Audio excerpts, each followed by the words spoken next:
mga kadiskarte, last time nagluto tayo ng chapchay. Today guys, meron tayong lulutuin.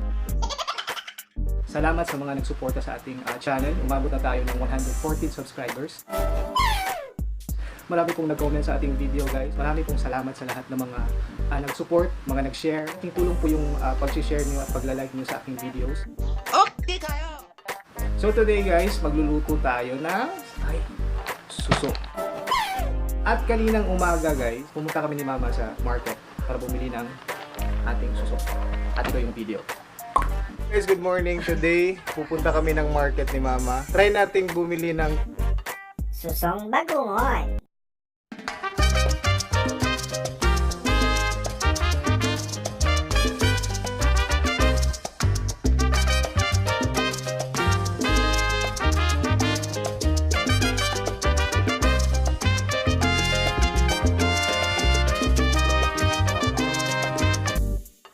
ang suso, gagawin natin ginataang suso. So pagkatapos nating lutuin yung ating suso,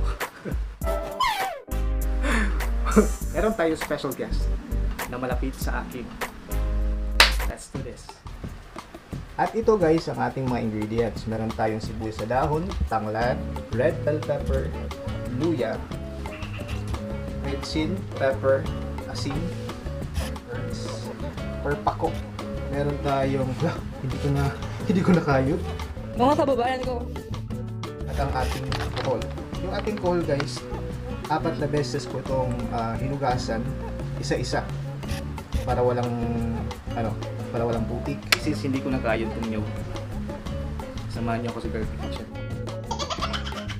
Guys, since hindi natin na-prepare yung coconut milk guys, on the spot natin kakayurin yung ating nyug. Tanga-tanga ko kasi. Yung may paasa-asa. Machine na kakayod sa ating nyug. Ano ko itong gamitin?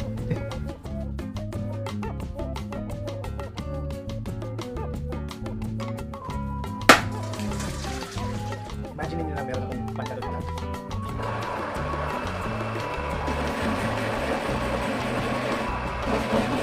O, diba?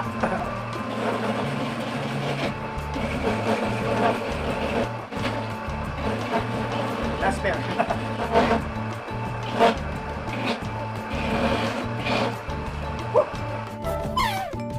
So guys, dahil sa ginawa nating racket na nagkayo tayo ng niyog ng JS guys, from 50 pesos na pocket money ko guys, nadagdagan ng 70 pesos.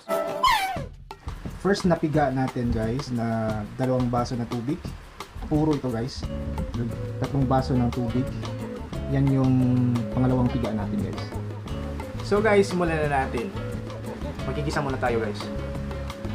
Konting-konti lang na cooking oil. Gagamitin natin is Baguio coconut oil. Sibuyas. Luya.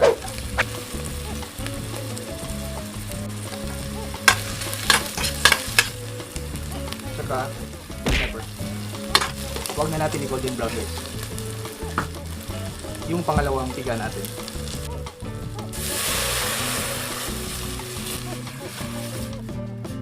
Lagyan natin ng tanglad. So after kumulo nito guys, tsaka pa natin ilulunod itong ating suso. So after kumulo nito guys, tsaka pa natin ilagay yung ating suso. So kumulo na siya guys, lagyan natin yung asin. Lagyan natin ng paminta. Lagyan natin guys. At sa wakas, ilagay natin ang ating suso.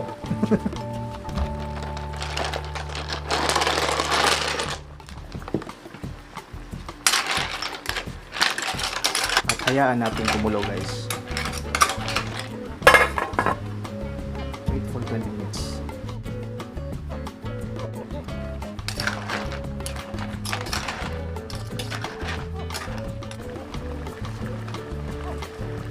So guys, lagyan natin ng betsin. Lagyan natin ng pepper. Natin ang ating At last, ilagay na natin ang ating coconut milk. So guys, pakuluan natin ang mga 2 to 3 minutes and pwede na i-serve. After 2 minutes guys, ito na ang ating ginata. So,